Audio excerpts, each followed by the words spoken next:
morning and welcome to Coach's Corner as I come from you from, well, maybe one of the most beautiful scenes a football stadium can be built in, as I'm on the campus of St. John's University just outside of Collegeville, Minnesota, and we are sitting in the press box, and you look out here and you see the changing colors, maybe a little faded. I'm sure maybe a week or two ago it was more brilliant than what I'm seeing right now, but the bowl here at, what's the name? Clemens Stadium. Clemens Stadium, thank you, Gunnar. Absolutely gorgeous setting. It is an amphitheater for football, and I'm going to have the great opportunity to be here to watch a football game today between St. John's and Carleton, so I'm really looking forward to that, and I hope that you are looking forward to our show this morning, as we're going to spend a couple segments not talking with current Broncos, but we're going to talk to a few former Broncos, and we'll see where all their thoughts are going as they run their lives down here at St. John's University. Let's go back to last night in the game heard on K104 and KSDMradio.com. The Broncos played through a scoreless first quarter, but on the first play of the second quarter, the Broncos scored for the first time in 15 quarters on a 2-yard touchdown run by Nick Hedke. Brooklyn Center scored on their next two possessions that take a 12-6 lead, but the Broncos answered back, and they've been able to do this all year in the first quarter. They came back, or in the first half, excuse me, and with 1:23 remaining in the second quarter, they tied it at 12 on a Nick Hedke 1-yard run. The Bronco defense stood up, had a chance to score again, but a fumble that I didn't think was a fumble, but after the game I was confirmed that it was a fumble, that Aaron Bennett did lose the handle on it before he hit the ground. That would give the Broncos a chance to take the lead before half, but it ended right there 12-12 at the half. The Broncos scored first in the third quarter as Nick Hedke scored his third touchdown of the game from 2 yards out. Brooklyn Center would come back and score again 2 times in a row, and they would take a 26-18 lead, getting one of the 2-point conversions, and of course that's going to be the key in this story. After Brooklyn Center got the second of their 2 touchdowns in the second half, they kicked off, and Tyler Caulfield took the ball at the 12, zipped off to his left, and you could see the white wall of jerseys all set up, and he goes 88 yards to cut the deficit to 2 points, and it was a play that the Broncos have run over the years, option special, and unfortunately the 2-point play did not go, and the Broncos trailed 26-24, but with about 5 minutes to go. After that, the Broncos did get the chance to touch the ball twice. Unfortunately, an interception, and then running out of time, and the Broncos lose by a final score of 26-24. Nick Hedke had 25 carries for 93 yards officially by the end of the game. He just had a gorgeous night. He had 90 yards at halftime in the second half. A couple of negative plays. He had some positives, but he also was unfortunately the recipient of a couple of negative plays. For the game, the Broncos offense, for scoring 24 points, they had 130 yards at 143 yards, excuse me, at halftime. They only ended up with 147 yards, just 4 yards of total offense in the second half. A few sacks, but they were able to get those 2 touchdowns. For Brooklyn Center, they had 54 plays for 285. The Broncos host Crosby Arrington next Wednesday in their season finale.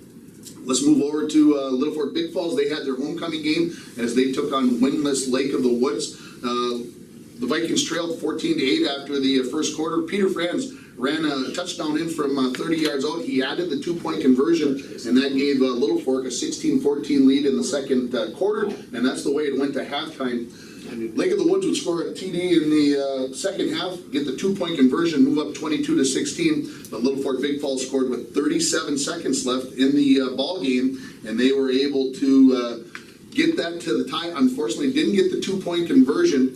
Lake of the Woods took the kickoff, got it all the way down to the 3-yard line, and on the last play of regulation did not get in, so they go to overtime. Lake of the Woods scores in their possession, does not get the 2-point conversion. Little Fort cannot get it in, and they are going to lose by a final score in overtime to Lake of the Woods by a score of 28-22. Little Fort Big Falls ends their season regular season next Wednesday as they travel to Floodwood. Let's talk about some other scores from around the area, and it was a very interesting night. The battle for the hammer down near Duluth, Proctor versus Hermantown. Hermantown's only touchdown early in the game came off of a fumbled snap by the punter. They punched one in late to cut the deficit to 20-16. Proctor takes the hammer, 20-16. How about this score? Evelyn Gilbert 26, Greenway Nashua Keewatin 22. I thought it would be an interesting game, but I did not see the Golden Bears coming away with a win at Greenway in that game, but that is exactly what happened. So it'll be interesting to see what happens to the mix there with the playoffs. Mora 33-12 over Esco, so Esco sitting at 1-6 on the season. Cromwell 69-0 over McGregor. Silver Bay 30-6 over Cook County. Southridge 47-20, better than Renshaw. Kelliher Northholm 36-12 over Bigfort. Ely moves to 7-0 as they down MIB 49-6. Ely is playing Northwoods next Wednesday. 2 undefeated teams in the regular season finale. It ought to be a dandy. Floodwood, who Little Fort Big Falls plays next week, they beat Carleton 30-7. 2 Harbors all over Virginia 54-7. Cloquet 21-7, better than Hibbing. Grand Rapids 28-7 over Denfeld. Aiken, I can't even believe I'm saying this. Moose Lake Willow River has lost 4 games in a row. I would love to go back, and I don't think I can go back far enough on the computer to find out the last time you could say Moose Lake Willow River lost 4 football games in a row, much less 4 football games in a season. Unbelievable. 14-6. Aikens for real, by the way, folks. They're 6-1 on this season. They are the real deal. Be aware of where they're going as the weeks flow on here. Crosby Arrington, who the Broncos play next Wednesday, they defeat Pine City 36-15. Crosby Arrington will come into that game with a 5-2 record. The Bronco volleyball team last night wrapped up their regular season down in Duluth as they played against Marshall. Marshall improves to 20-4 on the regular season as they down the Broncos 25-19, 25-4, 25-23. Janet Hubbard had 8 kills, Bailey Millette 7, Lauren Radio, busy night in the back row, 35 digs.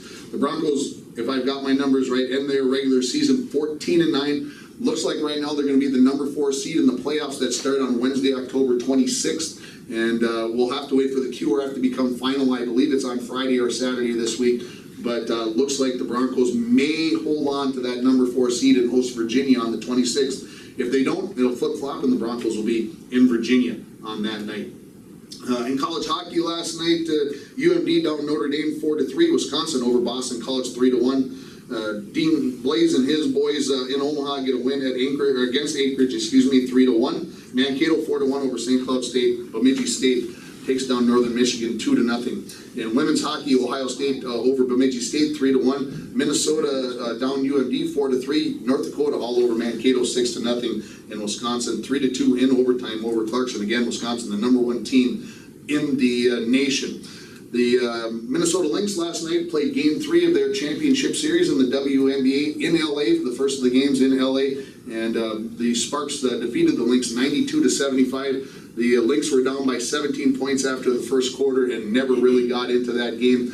The Lynx are now down 2-1 in the series. Game 4 is Sunday night at 7:30, and you can see that game on ESPN. Rebecca Brunson had 14, Sylvia Fowles had 14, and Lindsay Whalen 11. You might notice that I didn't say the name Maya Moore in the double figures, and I believe that had to be a lot to do with where the Lynx were at last night.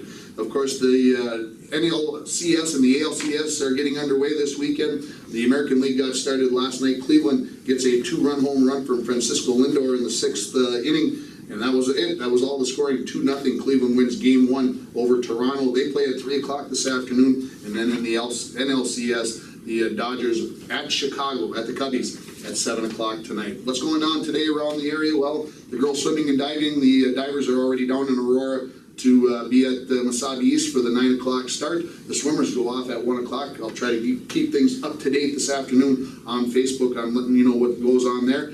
The Fort Francis Lakers, after getting their first win earlier this week, they are at English River tonight at 7 o'clock. So that's probably the least amount of things we've had going on a Saturday locally in many weeks. College football, the Gophers are at Maryland, hungry for a win in the Big Ten. That game's at 11 a.m. You can see it on ESPNU. Of course, I mentioned them here at St. John's. They take on Carleton at 1 o'clock. Bemidji State hosts Minot at 2 o'clock. UMD and Northern State battle in Duluth at 1 o'clock.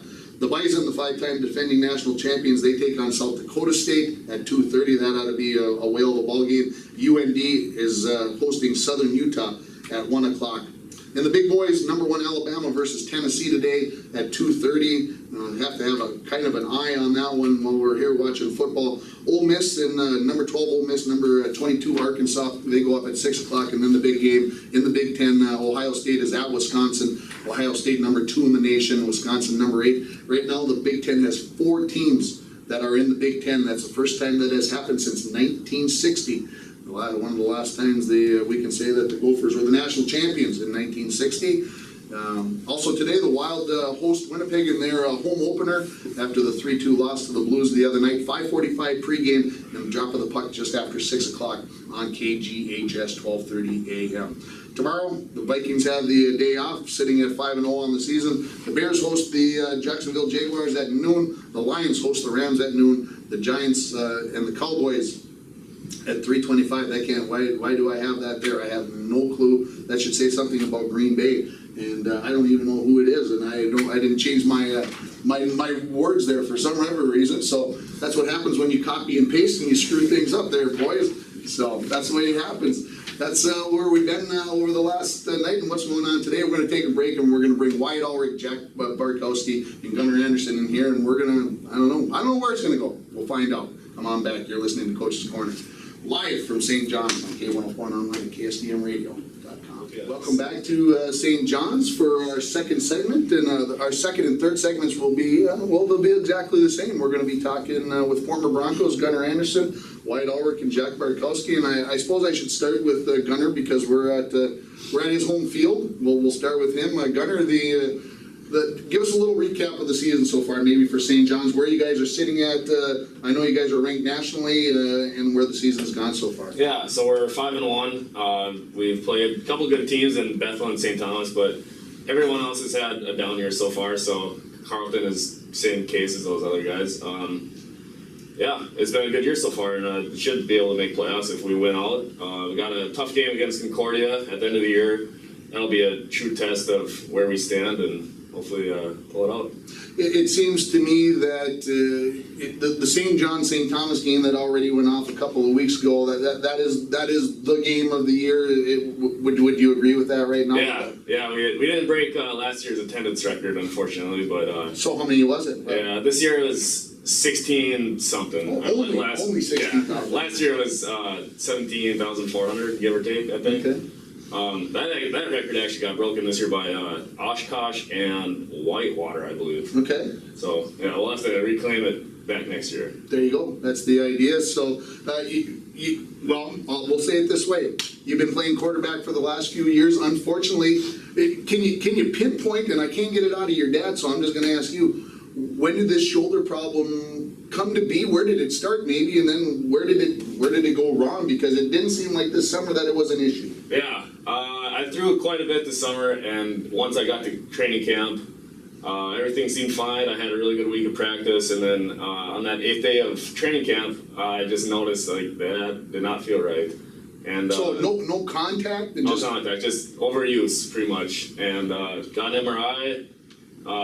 Turned out to be a torn subscapular, so it's just part of your rotator cuff, and yeah, kind of bummed me out. Obviously, much better tight end, or much better quarterback than tight end, obviously.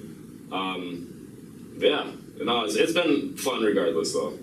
That's good. It seems like this is your senior year, and of course you want to make a contribution. We were talking before we went on the air that you think with a game today, if things go right, that you might get to play a little quarterback today.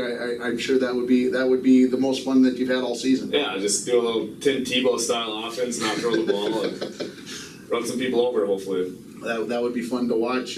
Let's bring the other two guys in here, Jack Barkowski and Wyatt Ulrich. Guys, both your first years, it's kind of a weird path to get here, guys. Can I say it that way? Jack, we'll start with you. See how you're just off to my right here.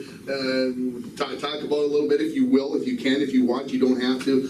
Talk about where your health is at after having to take last year off, battling with the cancer.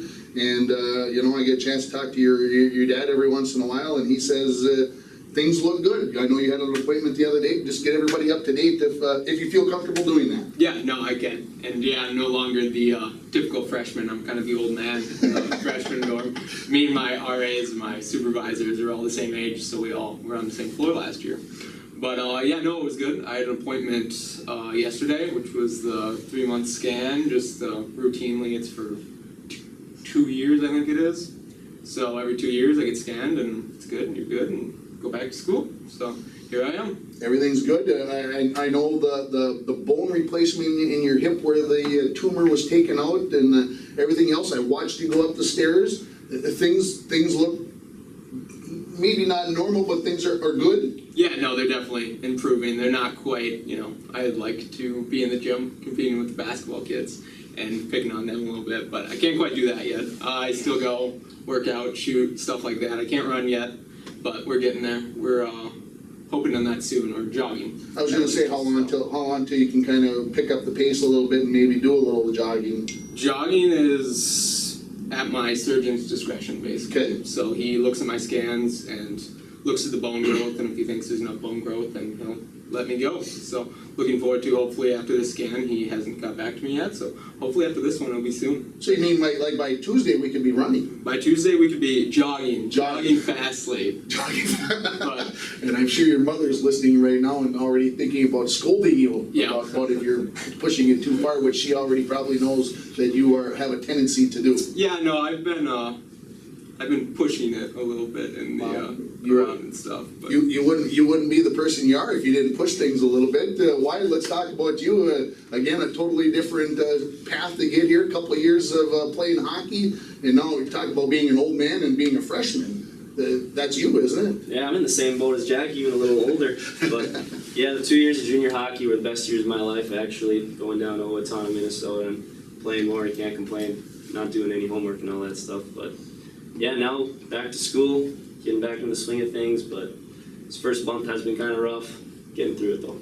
Is it something? And playing hockey, is it something that you're going to be doing here? Is that in the future? Is it something that you're thinking about, or have you put that in the rearview mirror? Where is Yeah. that at? And it's a tough decision when you make that choice to retire from competing. You know what I mean?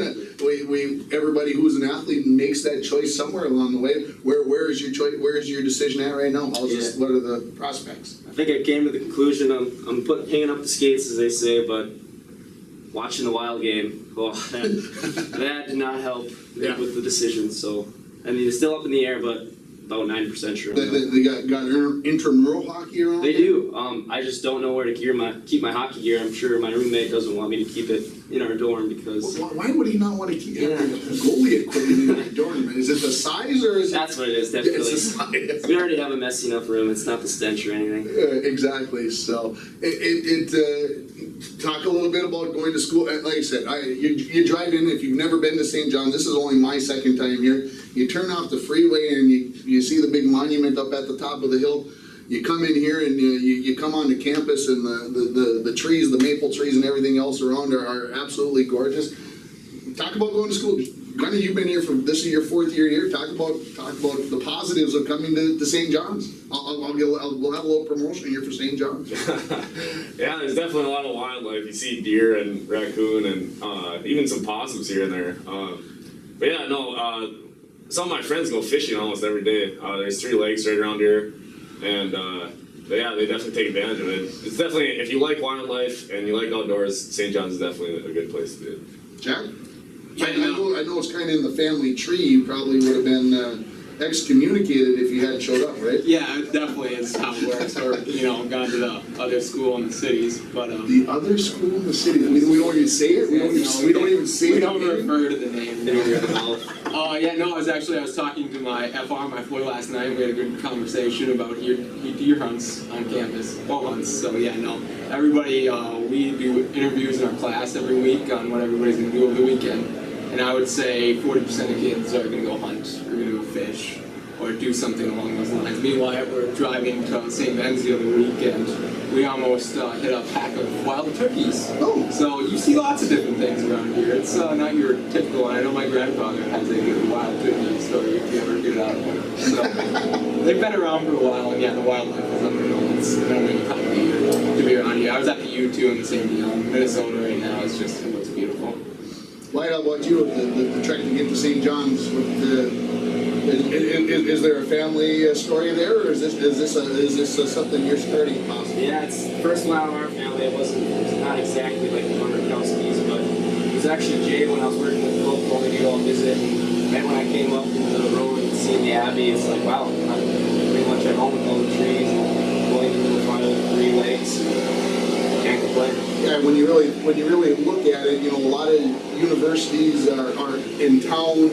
They've got a town around them, however you want to put it. Even St. Ben's, the ladies' school that connects with St. John's, is right in town in St. Joe. This kind of sits out on the top of a hill, and there's no convenience store, right? There's no gas station close. I mean, if you want to go fill up with gas, you got to go to St. Joe, which is what, 4 or 5 miles? Yeah. So you're very isolated. You guys talk about the wildlife. It definitely has to be a draw, and it somewhat has to feel a little bit like home, I guess, from coming from the falls with the wildlife all around. But you got a big city pretty doggone close to you in St. Paul. And yeah, that was exactly my thought process. It felt like home, so that's the reason I came here. There you go. Let's go back before we take our first break. Let's go back and talk a little Broncos stuff. Go into your brain. Talk about the number one memory. The number one memory from being a Bronco. Gunnar, you're shaking your head over there. Give me the first one. You're going, okay. You played 3 sports, 4 sports, you whatever. Talk about your number one best memory about playing for the Broncos. Where to start? Well, that's there's the rub. Where is the start? Because there were many great things that happened over your career. Well, maybe you want to think about it. Maybe we should hang on there. You got one? Well, I think I have a couple. So okay, sophomore year of basketball, seniors were like Nick Bujola, Sean Flipiak, Trevor Carlson. That was a blast of it. That was probably the most fun I've had playing basketball that year. And we had a really good run in playoff senior year of baseball. Yeah, I don't know, tied between those two. Tied between those two? How about you, White? You got the microphone in your hand? My junior year, Gunner's senior year with baseball, it did not end well, so it was both a good and bad memory, but losing that first game in double elimination and coming all the way back was pretty fun. Was pretty fun. Jack, how about you? Number one thought. I mean, I'm a big basketball guy, and most of them would be basketball, but it's football season, so we got to talk about the. I think it was my junior year. We only won 2 or 3 games that year in Hibbing. We made the pile in the end zone. I talked to a lot of football guys, so that one gets brought up a lot. But actually, Jack Mellstrom. So now, before you leave that, was that the year we scored in overtime, or was that the big pass by? That was the double pass. The double pass. Yeah. Okay. Because we played there back-to-back years, and in my gray-haired age now, I'm starting to forget which year was which with you guys. But yeah, it was the double pass, and then there was the Geiselhart from Gunner, which was a fun one too. Yeah, that was in overtime, 24-23. Those were 2 pretty nice wins down there in Hibbing. So the pile in the end zone, and I kind of cut you off a little bit. No, like I said, Jack Mellstrom comes up and visits me, and we relive the kick return days. And those aren't maybe good memories; they're funny memories because we weren't very productive on kick return, but we did a good kick out of those. We appreciate the kick return story. Well, that's the thing about playing sports in high school. We'd love them all to be good and end with the movie ending where you're the champion or you get the Rudy and you're carried off the field. But reality is there are going to be losses and tough plays and plays where you got lit up and goals scored against you and get a dunk over the top of you or something. I mean, there are the bad parts of that as well. And we're not going to talk about any more about those because we don't want to talk about that. But what we're going to do is we're going to take a break and we'll come back and we're going to continue this conversation and see where we go with this. You're listening to Coach's Corner, live from St. John's University on K104 and online at KSDMradio.com.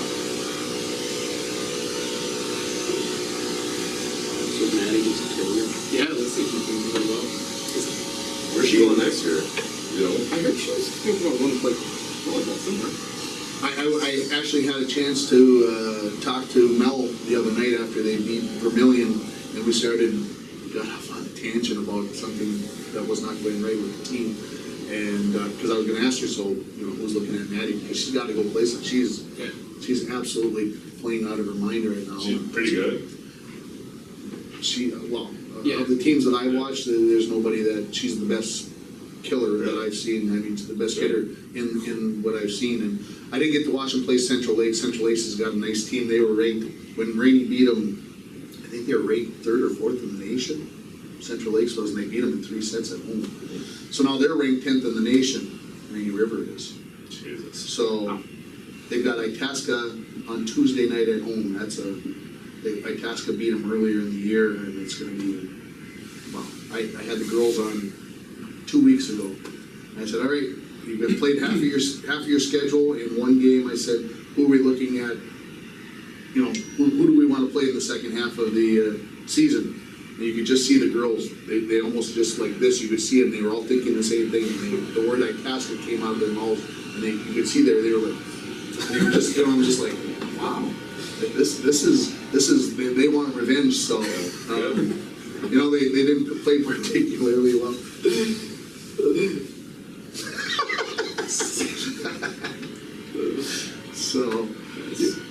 So anyway, they got a nice team. They got a couple of girls out of the cities that had kind of complimented. I think it took them a while to all gel together, but I think they also figured out that you got to hit it. You got to sit Maddie when she's in the front row. You got to give her the ball. It's crazy how high she gets up over the net. It's just nuts. So did Mel say what the schools are? I didn't get a chance to ask her. We got off on this tangent about something that happened during the match, and she got feisty, and whatever, and then pretty soon I was like, I'm gonna go. And I'm like, nah, I got in the car, and I'm like, nah, man, I'll get a chance to talk to her on Tuesday night probably, so I'll have to ask. I would guess it's gonna, I think she can go play at a Bemidji State. I think she can go play some Division II volleyball. I think that's possible. Yeah. Division III, absolutely, for sure. We went and watched the game here. I think she played the best player. When they played Central Lakes or something? No, they played St. Thomas. St. Thomas. The JV team up here? Oh, he's comparing.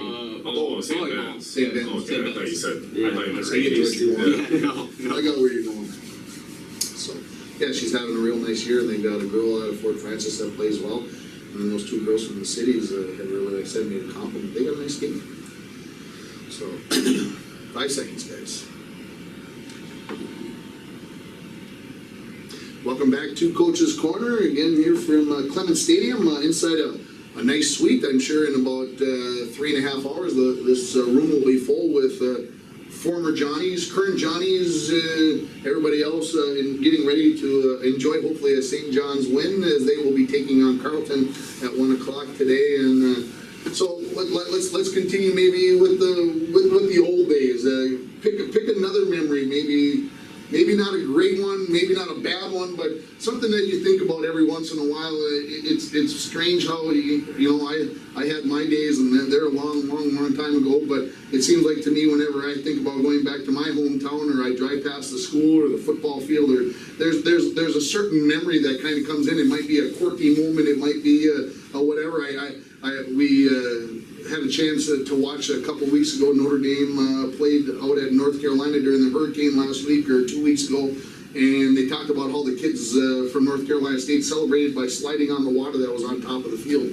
And it brought me back to a memory of my junior year, which was an absolutely awful year. We were 0-8. It was one of the toughest experiences I ever went through, but I remember playing Ora at home.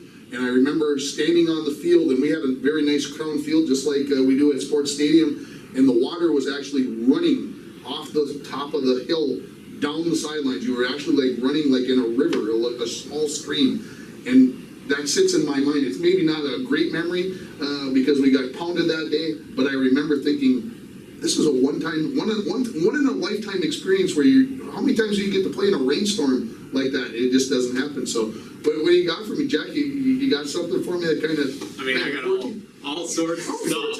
But I mean, if we're still talking about the best high school memories we had, I think it definitely goes back to. I'm sure you've heard about the Zika IRC chant, the one year in Virginia. No? I don't know if maybe because Zika was the coach. Yeah, we won the IRC. We clinched it in Virginia. In Virginia, sure. And we got down to the locker room, and we all, we were excited, but we weren't quite. And Coach Zika walks in, and he's just straight faced and gets in the middle of the room. And we're all looking at him like, "What are you doing?" Like we're a little scared. Like he's like creeping into the middle of the room. And he's just looking at everybody. And all of a sudden he breaks down screaming IRC. And so we got a good IRC chant moving through the stadium or through the locker room for about 5 minutes. And he was like, we got to make sure the Virginia kids hear it. So that was a good one. And then we had the champagne shower when we got home too. That was a fun memory. For those people who see the normal Luke Zika, that most people have never seen that side of him. I was fortunate enough. I think I can call it fortunate enough to be able to coach Zeke for a few years. And as soon as you started talking about Luke, there was a memory for me. 1999 section championship football game. It's early November. Where we had went outside to do our normal pregame stuff, and I walked back into the school right by what's now is the community ed office, and at that time the AD's office, and Zeke was sitting right by the telephone, and he was absolutely freaking out, and I'm like, Luke, what's wrong? He says, Coach, section championship game tonight. This is a huge game, and I said, Luke, do you know how to play football? Go play football. This is what it's all about. And he went out and played football that night, and of course he had some great guys around him, but Zeke was the quarterback, and there's a certain amount of pressure. First section championship game at that time for the Broncos since the '95 season, and had been 4 years, and the Broncos went out and performed very well in that 29-0 win over Greenway that night, as I recall it pretty vividly, and it was one of those things that was one of the first times I'd ever seen Luke nervous, and he was a junior in high school at the time, and I just that sits in my memory bank. And one of those things, I was a first-year varsity coach, so I was pretty nervous, but I was trying to find a way to keep the kids as loose and as calm as possible, and it was one of those memories. How about for you, Wyatt? Another one that maybe that has set up for you while we've been talking here. I hope he's listening on Mr. Coach Bolstead. This isn't high school. This was Pee Wee's. I think so, like 6th, 7th grade. If you were a player with Coach Bolstead, you would know that he's kind of a hothead when we're not listening to him. And so we were in the Hippodrome in Evelyn, and there's a urinal right there, and I'm just taking my bathroom, and next thing you know, here comes Bolstead walking into the door, and all these water bottles right behind my head, and turn around, start screaming. I don't remember the words. Leaves, and we all just. You hear crickets. I walk back, sit down, and I think it was Austin Galzahart. He's like, did you just almost get concussed by Coach Bolstead?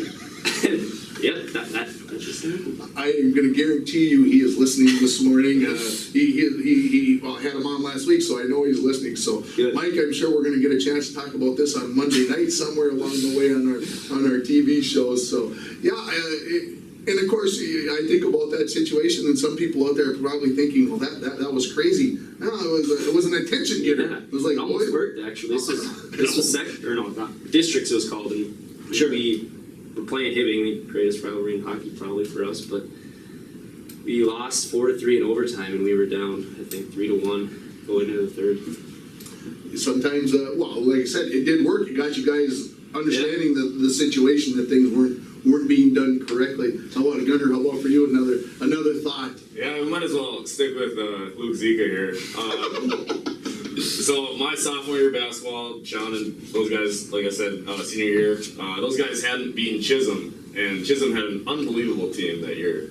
A bunch of tall guys, good, solid athletes, and we ended up beating them. So we get in the locker room, and Zika's what, 5'10" on a good day, and the ceiling's about 10 feet high. I swear to God, he almost hit his head on the ceiling because he jumped so high. It was Zika is classic. Like you look at him, it's like, alright, just a normal guy, and then he does some funny stuff here and there. It's like, well, I did not know that side of you existed. It is strange, like you said. What he teaches, 3rd, 4th grade, you can't necessarily be that way with 3rd and 4th graders. You need to be a little whatever. Like I said, I've got so many memories, of course, of being a Bronco, and I don't know if I can say that I am a Bronco. I'd like to think that I am after 23 years, but I never got to put on the purple and gold. And there is a mystique, I think, at times of talking about playing it. You know, you talked about Hibbing and Falls in hockey, maybe one of the biggest rivalries for us with Hibbing. I would have to say that is the number one. Talk about maybe who you think, Gunnar, maybe the number one is for basketball and or football. And I'll give Bart a chance to jump in here on that same topic. Who's the number one rivalry in football for the Broncos? And it maybe has changed now because we don't play some of the same teams that we played when you were playing, Gunnar, just a few years ago. Yeah, I'd say Virginia and Hibbing, I think just because we're rivals with them and everything else, I mean, we were all pretty bad in football throughout my high school career. Virginia, Hibbing, and Evelyn, we were all down, and I think just because we were rivals and everything else, then that translated to football too. But yeah, I'm curious what Jack has to say. I would probably say, Evelyn, just because, again, same thing Gunnar said, is they were rivals with us in a lot of sports. But, we kind of had an interesting career over my career with Evelyn. We just pounded them one year, and then we got pounded one year, and, I'm having a hard time remembering what happened senior year. Let me ask this question, and this is for all you guys, because you guys played a lot of those same kids in all the same sports. Well, obviously, they were your rivals, but you guys got to know these kids because you played summer and you guys AAUs and whatever, all that stuff. Is it a nasty rivalry with these kids, or is it a friendly rivalry? I would say it's depends who you talk to. Okay. You talk to Andre McMillian, he would say it's nasty. Yeah, no, I think it's pretty friendly. I was good friends with a lot of Virginia and Hibbing kids, but when you were talking, a horrible thought came to my mind about Deer River. I forgot about those guys. I tried to tune them out from my memory, so I don't want to talk about those guys. There you go. How about Jack? For me, I'm, I guess, an Andre. I'm not a big talker, not a big friendly. We see those kids now, and it's great to see them. And actually, I got texts and messages from them when I got diagnosed and stuff. So, they're great kids and they're nice kids. But I was never a big talker on any court. For me, it was, we're here to play you, we're here to win, and I'm not going to make many friends. How about basketball then? You guys, who's the big rivalry in basketball? I think I know the answer, but Yeah, let's not talk about it. is Deer River? Yeah, you have to say Deer River, right? I didn't think that was going to be the answer. What do you say, Jack? My favorite game of the year in and out was probably Virginia. Yeah, I thought that would be the answer, but I can understand why Deer River. I completely, and we're going to stop saying the DR word now because I'm getting upset about thinking about those things, and I'm sure if the former head coach is sitting listening to us, he's probably not liking it either. How about baseball? You guys all were on the baseball team together, so who's the big rivalry there, Wyatt? I loved playing Grand Rapids. They were always the same talent-wise as us, and they were always cocky, always thinking they were the best, and once in a while we'd pull the upset in summer ball mostly. I don't think we ever beat them during the school year, but yeah, they would always talk about state last year, year before, and then here we come in Little League and Junior League in our turn. Yeah, there was something about that. How about you, Gunnar? Who was maybe in baseball, maybe as a high school player, who was kind of that rivalry matchup? Yeah, you gotta go with Hermantown. You probably remember the story. Senior year of baseball, Jack sophomore, Wise junior year, make a little run in playoffs. We have to beat Hermantown twice in order to win the section. We beat them the first time. They beat us the second time. I thought we were pound for pound. We were the most equal team with them that I think they faced, and that I think they were a little bit better than us, but I think we gave them a run for their money. Absolutely. How about you, Jack? Baseball. I'll tell a little story, and I won't tell you who told me this story, but one year I was talking with one of my former football players, and I'll call him my former football player. He told me, Ringer, it's just baseball. Spring sports are a time to have fun. Basketball and hockey and football and all those fall and winter sports, those are the serious ones. Baseball, we have a little fun, and that's what it's about. And we're not going to take it so seriously in the spring because we're all burnt out. And I'm like, I don't buy that. I didn't like that answer, and I don't think you guys took baseball that way. You guys played a lot of baseball over the years. I ran around the state a lot watching you guys, and it was a heck of a lot of fun. So who was maybe that rivalry? I'll let you get a chance to get your word in here before I... That rivalry, I mean, like you said, for baseball, we played a lot of different teams. There was a lot more variation of who we were going to play. I would say Hermantown. Hermantown was kind of that team that, like, that's how you based your season. If you could beat Hermantown, you're probably looking pretty good. If you split with Hermantown, you lost to Hermantown, it was probably less of a successful season. So that was a big game. That was a game we got excited for, and it was a game we could always count on every season. So. Okay, we've talked about the best moment. We've talked about whatever. What's the number one game, maybe? And maybe that win or lose, but maybe what was the number one game? Because we'll have to finish on that because the clock is ticking on us, and I know we need to get out of this suite and everything else. But talk about the number one game. Win, lose, regular season, section championship, first game of the season, last game ever, your senior year, whatever. What's the number one game that you think about and you kind of go, that was pretty awesome? I would say, sadly, the bad memories stick out more than I think about the bad memories more than I think about the good memories. But like I said, probably that IRC game, probably the Virginia game was the greatest memory I've ever had. Otherwise, I have a lot of very positive. Although we didn't win many football games, I had a very positive football game experience. Well, and I think that's a lot of times when you're as competitive as, and I say we, I can think we can say that all four of us sitting here, very competitive. Those losses do have a tendency to stick out because the wins, you're expecting those kinds of things, and it's the losses that drive you crazy and kind of sit at the top and continue to make you drive and want to be better. How about you, Wyatt? One game. Well, since we've been talking about that Hermantown one, I won't say anything about that. Okay. My neck still hurts from Fulman hitting that grand slam. But hockey, when we played Hibbing my senior year, we beat them 1-0. I remember after my dad telling me how nervous he was, shaking listening to the radio, and I think he was more nervous than me. And yeah, Luke Spildy got the game winner, and I think it was the second period. So it's probably the longest game of my life. Only 1-0, sitting in that blue crease.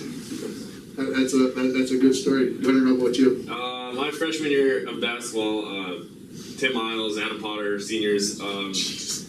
We Guys, don't take that the wrong way. Listen, I'm just like, oh my gosh, that's a long time ago. Yeah. Keep going. Feeling old. Anyways, Virginia was 13-0, I believe, and we were a good team. We were a little over 500. Not the best, but definitely not the worst in the section. And yeah, we had people thought we had no shot against Virginia. Virginia probably thought we had no shot. But then, yeah, we played them at home and we ended up winning. That was the first time I truly contributed, I think, to the team. So that was a good feeling personally. And yeah, good to see those seniors get that win against those guys.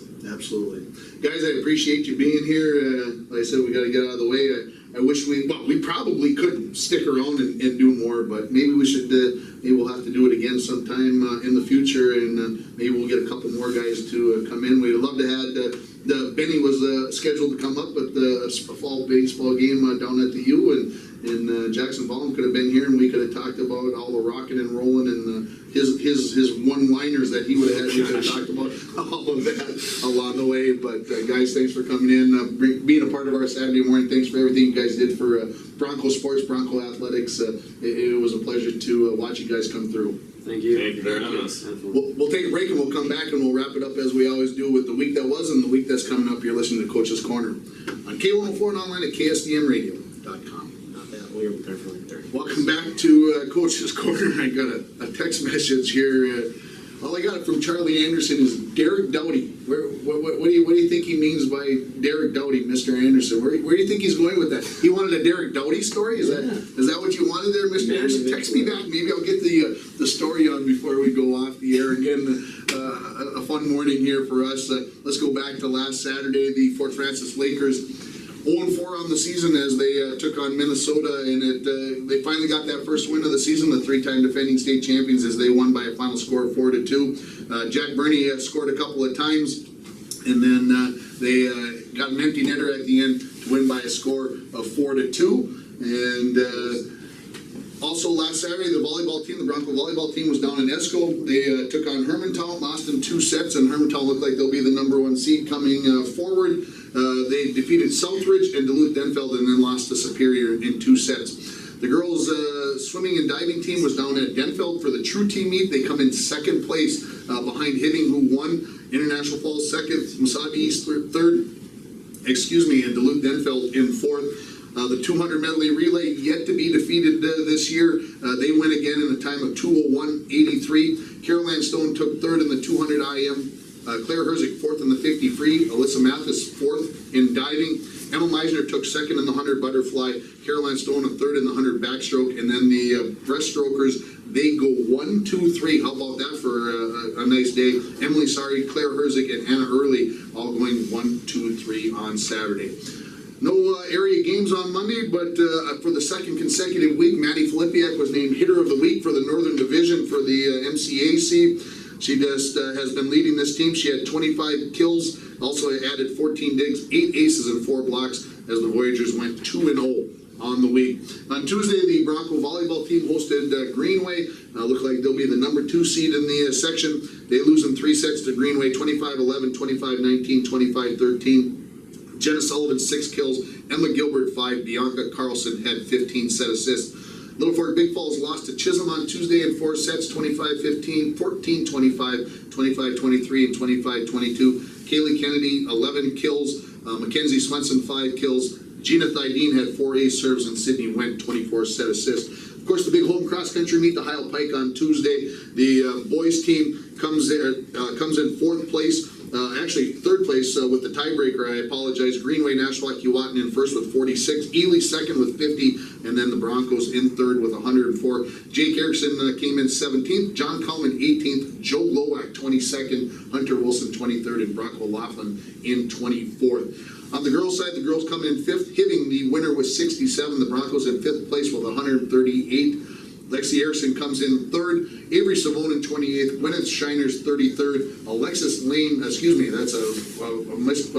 say. Anna Windles is 37th, and Melody Rule comes in 41st. On Wednesday, the Rainy River volleyball team, they are ranked number 10 in the nation right now.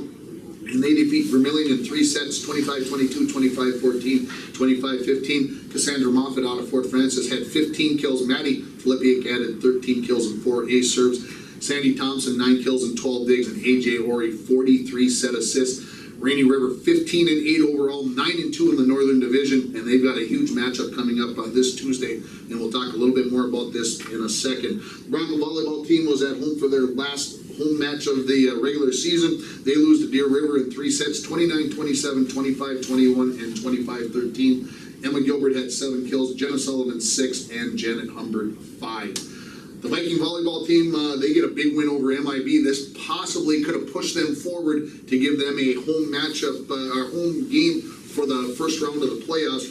They win 25-23, 20-25, 25-20, and 25-20. Kaylee Kennedy, 18 kills in 4 sets, 4 ace serves. Mackenzie Swenson, 10 kills. Danica Clemenson, 5 kills, 9 digs, and 2 blocks. And Coach Kim Wimmer, talked about how great the team played in that homecoming win. The Bronco track team results came in after their shooting on Wednesday, and boy, the number of hits is going up very well. Sydney Norstead had 47, Reed Hansen 45, Brady Matthews 45, and Corey Battalion and Darius Bowler each had 44. The girls had a home swim meet against Northeast Range on Thursday evening, and the Broncos moved some people around. Northeast Range not having the number of swimmers, so the Broncos won very easily. They took first place in all 12 events, but as the custom in swimming and diving, you exhibition some of the events, and so not all officially first places, but here we'll run them down for you quickly. Lindsay Lucy in the 200 free, Whitney Gwynn in the 200 individual medley, Alyssa Mathis in diving, Emma Meisner in the 100 butterfly, Claire Herzig double winner in the 100 free and the 100 back, and Haven Pellin in the 500 free, just a 7th grader, and I hope I said that right. If I apologize for that. And Anna Early in the 100 breaststroke, also taking first place on Thursday. The Bronco football team lost 26-24 last night to Brooklyn Center. The Little Fork Big Falls Vikings football team loses in overtime to Lake of the Woods by a final score of 28-22, and the Bronco volleyball team lost in 3 sets down at Duluth Marshall. What's coming up this week? Nothing on Sunday and Monday, but Tuesday is a huge day locally. The cross-country teams, they will be at Hoyt Lakes for the IRCs. The girls swimming and diving team travels over to Warroad for a dual meet. The Littleford Big Falls Vikings volleyball team has their final regular season matchup as they will be down in Northholm, I believe, as they take on Kelly or Northholm. Rainy River, as I mentioned a few moments ago, huge match against Itasca, looking for some revenge. 6:30 at the start out there. May want to get out there and see some very, very good volleyball. The Fort Francis Lakers are at English River on Tuesday. Wednesday wraps up the regular season for the high school football teams. The Broncos host CI at 7 o'clock at Sports Stadium, and Littleford Big Falls is at Floodwood. Thursday, the Rainy River volleyball team starts their crossover tourney that continues on Friday. The Lakers have a pair of games against Minnesota coming up over the weekend. Friday night at home at Ice for Kids, and then Saturday down at Hoyt Lakes for that one. The QRF will become official for volleyball on Friday, so we'll know who the Broncos and the Vikings will be facing in the playoffs come Friday, so stay tuned to Facebook for all of that. Also, of course, the playoffs for the football should become official Wednesday night. We'll have a pretty good idea of where the Broncos are and where the Vikings are and where they will be playing in the playoffs. We got to get out of the way again. I want to thank Gunnar Anderson, Wyatt Ulrich, and Jack Barkowski for being here. I want to thank Brandon back at the station. I want to thank all our sponsors, but most of all, I want to thank you for listening to Coach's Corner, live from beautiful St. John's University on K104 and online at KSDM Radio.